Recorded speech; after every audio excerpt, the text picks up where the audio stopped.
Hey everybody, KMO here with another Out of My Head video. I have a lot of Financial Times tabs open in my web browser and I want to close them. So I'm going to read to you from 6 stories, only as much as I can read without having to scroll down, which is to say, what fits in a single screenshot. Let's start with Saudi Arabia says oil production restored to pre-attack levels. Energy Minister says output stabilized at almost 10 million barrels a day. Saudi Arabia said it has finally restored oil production to almost 10 million barrels a day following the attacks on two of its key facilities last month, weighing on crude prices and sending them to the lowest level since August.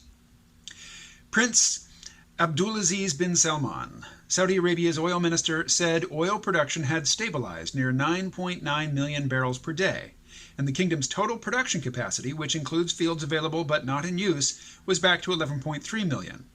Prior to the attacks, production was near 9.8 million barrels per day, and capacity was near 12 million barrels per day. Now it has been stabilized as production, Prince Abdulaziz said in a conference in Moscow. We are even beyond 9.9 million barrels a day in stabilized production capacity. We are at 11.3 million barrels per day. The figure given by the Saudi minister tallies with satellite monitoring of flaring at the kingdom's oil fields. We'll stop there.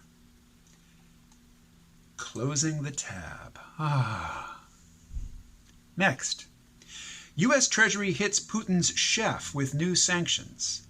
Yevgeny Prigozhin, and Internet Research Agency accused of trying to influence 2018 U.S. elections. The U.S. Treasury has ramped up sanctions against one of Vladimir Putin's closest confidants for alleged attempts to influence the 2018 elections and warned Moscow that it will aggressively pursue future attempts to meddle in next year's vote. Private jets and a luxury yacht owned by Yevgeny Prigozhin, a businessman nicknamed Putin's chef due to his relations with the Kremlin, were sanctioned along with a handful of companies and individuals associated with him and his Internet Research Agency. U.S. officials have described the firm as a St. Petersburg-based troll farm that uses social media accounts and fake news stories to interfere in U.S. elections. Closing the tab. Next, Ukraine to review case involving gas company linked to Hunter Biden. Move by country's new prosecutor general follows request for help from Donald Trump. Ukraine's new prosecutor general has promised a review of cases involving the gas company linked to the son of Joe Biden after Donald Trump asked Kiev for help in a demand at the heart of the impeachment probe against the U.S. president. Cases involving Burisma, where Hunter Biden, son of U.S. Vice President and current Democratic candidate, held a lucrative board position, were among 15 past cases that would be reviewed. Closing the tab. Kremlin hopes U.S. will refrain from releasing Trump-Putin phone records. President has in the past met with Russian counterpart at summits without aides. The Kremlin says it hopes the U.S. will not release the transcripts of Vladimir Putin's phone call with Donald Trump after a whistleblower claimed the White House was hiding records of the U.S. president's phone conversations with foreign leaders. Congressional Democrats are moving ahead with plans to impeach Mr. Trump after the White House released a non-verbatim transcript of a call where he pressed Volodymyr Zelensky, Ukraine's president, to dig up dirt for his own political gain. Dmitry Peskov, the Russian president's spokesman, told reporters on Friday that Russia, quote, would of course like to hope that we won't get that kind of situation in our bilateral relations, which are already full of extremely serious problems. This practice is fairly unusual. As a rule, materials from conversations between world leaders are usually classified secret or top secret and not published, close quote, he said, according to Interfax. Mark Zuckerberg vows to fight Warren plan to break up big tech. Facebook chief says presidential candidate's proposal poses an existential threat. And let's read the caption for this photograph as well, shall we? Elizabeth Warren has made breaking up big technology groups a key campaign promise. Mark Zuckerberg, Facebook's chief, intends to fight moves to break up his company. Well, duh. Why is that newsworthy? It would be newsworthy if he said, oh, okay, here, we'll break it up ahead of time. We'll do it for you. Mark Zuckerberg has promised to go to the mat and fight Elizabeth Warren over her pledge to break up Facebook and other large technology companies if she becomes president, warning that such a plan would pose an existential threat to the company. Mr. Zuckerberg made the remarks in July during an open staff meeting at which the Facebook chief executive spoke candidly about a range of political issues confronting the company. Okay, I scrolled a little bit there, but yeah, you know. Closing the tab. And finally, President Warren would not destroy American business. Democratic contender has promoted consternation in the corporate world. You would think Marx was moving into the White House. Elizabeth Warren's rise to the top of the Democratic contenders for the U.S. presidency has caused consternation in the business world. Facebook chief Mark Zuckerberg said she presented an existential threat. Bankers privately acknowledged she scares Wall Street. Liberals in banking and tech who normally love to donate to Democrats may not even give their vote to Ms. Warren. They predict a hard-left socialist agenda should she win her party's nomination and then defeat Donald Trump in next year's presidential election. Closing the tab. That's a weight off. So I want to talk about conspiracy theories. Who's running this show? My contention, nobody. Here I've even scripted something, you might say. A sentence. Let's go to the whiteboard. Starting premise: shared interests and an ecology of conspiracies give rise to complex emergent agendas which look like the work of omnipotent but nutty uber conspiracies. If there is one tiny cabal pulling the strings, controlling all high-level government, corporate, banking, military, socio-political activities, they seem to be crazy. Let's start with the presidential impeachment. After 2 years of the Mueller investigation yielding absolutely nothing, at least in terms of the president, you know, some small players got spanked. We're now moving full steam ahead at an incredibly rapid pace in this condemnation, investigation, and impeachment of President Donald Trump based on a leak from the CIA about a conversation that he had with a foreign leader. Note I didn't say from a whistleblower. A CIA operative just happened to be in a position to have access to the contents of this call between world leaders. And he or she decided to blow the whistle. Bullshit. This is the CIA entering into the fray and doing what? I'm not entirely sure. But it makes no sense whatsoever to talk about this being the work of a whistleblower or to to give any credence whatsoever to media outlets who are running with this whistleblower narrative. This is the CIA. So let's go back to the Kremlin spokesman who says, "Oh, we sure hope that that nobody leaks the conversations with Vladimir Putin." If they really hoped that, they wouldn't say it. They certainly wouldn't say it publicly. They wouldn't do an official statement to the press saying, "Oh no, we hope that our conversations don't leak."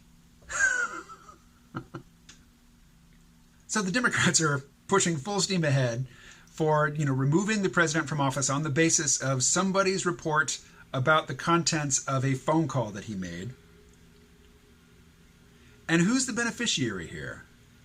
It doesn't help Joe Biden. It is in the news day in and day out that while he was vice president, Joe Biden's son was making money hand over fist for basically being Joe Biden's son, and he was getting that money from, not to be prejudicial about it, from foreigners. He was working in other countries with big operations that definitely had ties to the state, and he was making $50,000 a month in Ukraine to do what? To be Joe Biden's son, basically, and to be associated with this gas company. He was making money in China. This doesn't help Joe Biden. Who does it help? Elizabeth Warren. Who doesn't like Elizabeth Warren? The lords of tech. Liberals in banking. Basically, she represents, and I don't think she really represents. I think the people who say that she's Hillary Clinton 2.0 are probably correct. That she's going to be a very status quo character, and that all this hand-wringing, this public hand-wringing over, oh no, is she going to be, this radical leftist who's going to break up the big power structures of Silicon Valley and banking? She's not going to do that. She's not going to do that. Think about Barack Obama in his attempt to get a modest, like token gesture at healthcare access for everybody passed. What did we get? After all the capital he spent, after all the wrangling, after all the backroom deals, how far did he get with that? The first 2 years of his presidency, he had a friendly Congress. His party controlled the Congress, and how far did he get? Is she going to break up Google and Facebook and Amazon and the banks? As if.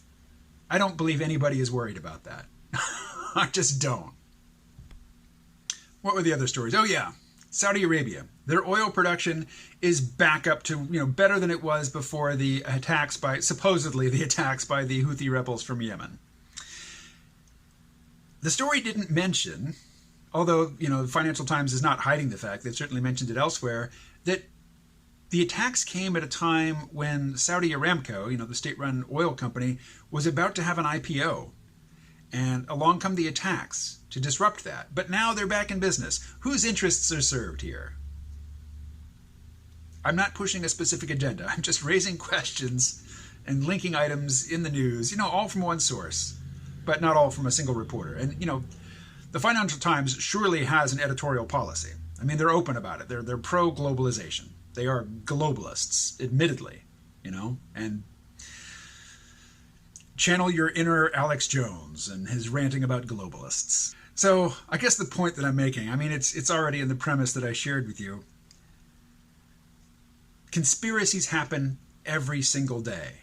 Conspiracies happen every single day at every single middle school in the world, Kids conspire with one another to achieve outcomes that they couldn't achieve, usually social outcomes, that they couldn't achieve if they stated their objectives openly. That's conspiracy. There is a network of conspiracies. There is a proliferation of conspiracies. I like to say there is an ecology of conspiracies, but there's not one grand, unifying conspiracy hatched by, conducted by, and carried out over the span of decades and centuries by a single cabal of all-powerful, hyper-connected individuals. Instead, what we have are groups of people who share interests, or their interests overlap in some areas and not in others. The various conspiracies give rise to emergent behavior in a very complex system. This emergent behavior seems to have the conscious direction of powerful entities, but these powerful entities seem to be insane. They seem to be working at cross purposes to their own interests. I'm reminded of a little bit by William Burroughs, which I would love to play you a recording of him saying it, but I don't have the rights to do so. But I'll read it to you. And I will spare you my Burroughs impression. We have a new type of rule now. Not one-man rule or rule by aristocracy or plutocracy, but of small groups elevated to positions of absolute power by random pressures and subject to political and economic factors that leave little room for decision. They are representatives of abstract forces who have reached power through the surrender of self. The iron-willed dictator is a thing of the past. There will be no more Stalins, no more Hitlers. The rulers of this most insecure of all worlds are rulers by accident. Inept, frightened pilots at the controls of a vast machine they cannot understand, calling in experts to tell them which buttons to push. All right. I will talk to you again tomorrow.